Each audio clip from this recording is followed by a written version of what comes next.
guys, I'm Cherie Criswell, independent designer for Chalk Couture.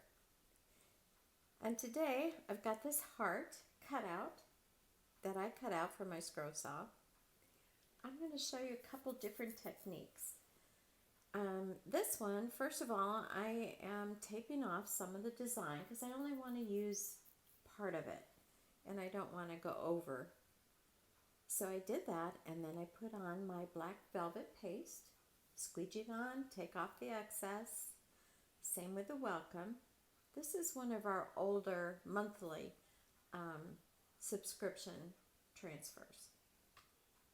Now, black and white, this is beautiful just as it is, but I wanted to show you the watercolor technique.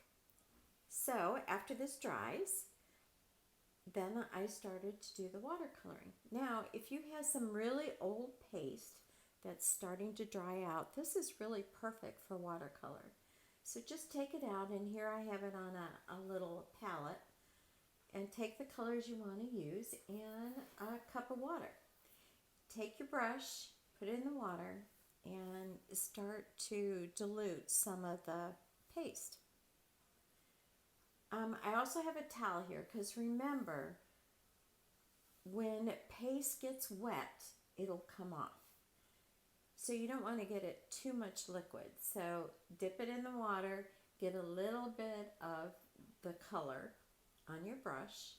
And if it's too runny, that's what the towel's for. Just dab it on the towel and then go on your surface. And I just start with lighter color.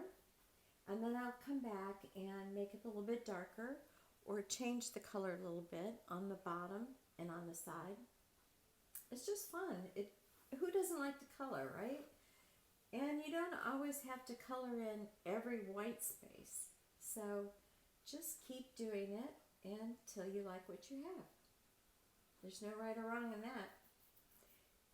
Sometimes just a little bit darker on the bottom and the sides, but that's my way. You can do it any way you want to. It's kind of fun, and it's soothing. I mean, you could just sit there and color. No stress, just fun. I really like this. I'm not going to throw away any old paste anymore. Now here's the other technique.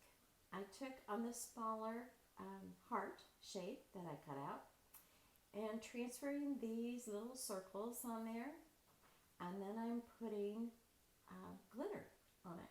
Right after I take the transfer, put the glitter on and then shake off the excess, and there you go. Now I have a Valentine heart that'll be good for all year long. I love